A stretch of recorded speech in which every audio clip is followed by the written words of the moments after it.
Hello,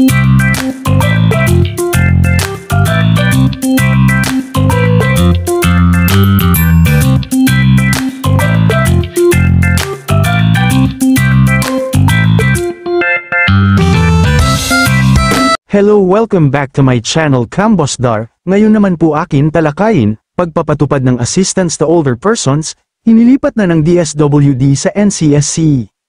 Formal nang inilipat ng Department of Social Welfare and Development, DSWD, sa National Commission of Senior Citizens, NCSC, ang implementasyon ng Assistance to Older Persons, ATOP.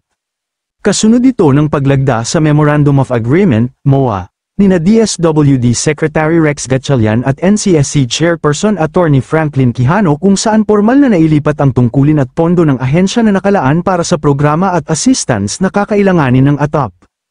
We all agreed to have this ceremony because it is the more symbolic way of doing it. We can just let it go, we can just exchange papers through, but it's a step towards the right direction. We believe that it may be a small step, but it's a giant leap towards that direction of finally empowering NCSC to fulfill the mandate prescribed by law, ani Sec. Gatchalian. Nakasaad sa MOA ang paglilipat ng natitirang 1.7 na milyong piso pondo para magpatuloy ang mga programa at aktibidad na may kinalaman sa kapakanan ng mga senior citizens. Kabilang sa mga programa sa ATOP ay ang suporta sa Senior Citizens Sectoral Council of the National Anti-Poverty Commission, pagdiriwang ng Elderly Filipino Week para sa national at regional level, suporta sa Federation of Senior Citizens Associations of the Philippines, Inc., at Regional Coordinating and Monitoring Board and Regional Interagency for Senior Citizens. And hopefully, inalagaan po ito ng mabuti ng mga taga-departamento, ipapasa ito sa inyo, alagaan ninyo ito ng mabuti, naniniwala ako na mapapalagwi ninyo ito.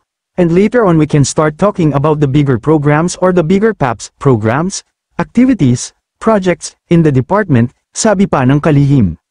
Sa kasalukuyan, mayroon pang mga programa para sa ATOP ang nasa pangangalaga pa ng ahensya, subalit nakatakda na rin itong ilipat sa NCSC tulad ng Social Pension for Indigent Senior Citizens Program at implementation ng Centenarians Act of 2016, sa karugtong na balita. Pagpapahalaga kina Lolo at Lola Sec. Mina, inaprubahan ng paglikha ng mga regional offices, plantilla position ng National Commission of Senior Citizens. Sec. Mina approves creation of additional regional offices, plantilla positions of the National Commission of Senior Citizens. Kasabay ng pagsasabatas ni Pangulong Ferdinand R. Marcos, Jr., ng Expanded Centenarian Act, inaprubahan ni Department of Budget and Management, DBM, Secretary Mina F. Pang-Andaman ang paglikha ng 8 karagdagang regional offices at 76 na posisyon para sa National Commission of Senior Citizens, NCSC, noong Lunes ika-26 ng Pebrero taong 2024. I echo the sentiments of the President when he emphasized that we stand on the shoulders of giants. Our elders are the pillars of society, we owe so much to them. It is the time for us to recognize their significance and guarantee the dignity and rights that they fairly deserve, pahayag ni Sec. Mina.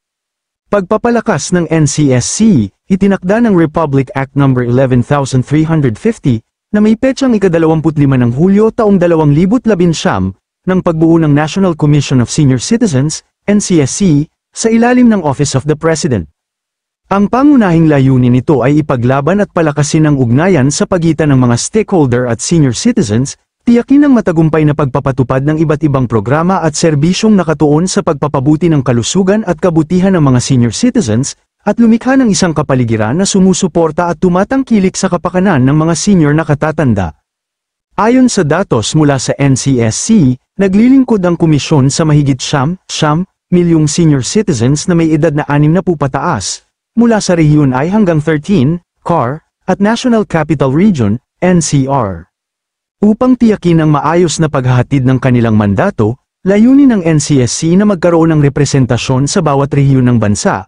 Alinsunod dito, ang paglikha ng 8 bagong regional offices, ROWs, ng NCSC ay inaprubahan ng DBM na itatag sa Ilocos Region, Central Luzon, Mimaropa, Bicol Region, Western Visayas, Northern Mindanao, Caraga, at Cordillera Administrative Region.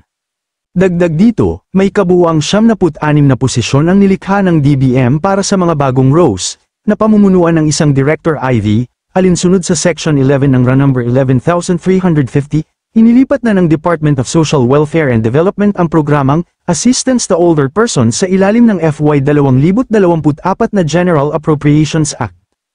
The strengthening of the NCSC is another important step in the development of our country. Our elders are custodians of tradition and culture. Often, they are mediators of peace, mentors, and community leaders. They will always be valuable assets to our nation, so we really take good care of them. Paliwanag ni Sec. Mina, sana naibigan nyo ang aking video at muli please subscribe, like and share, hit notification bell for new video update. Thank you.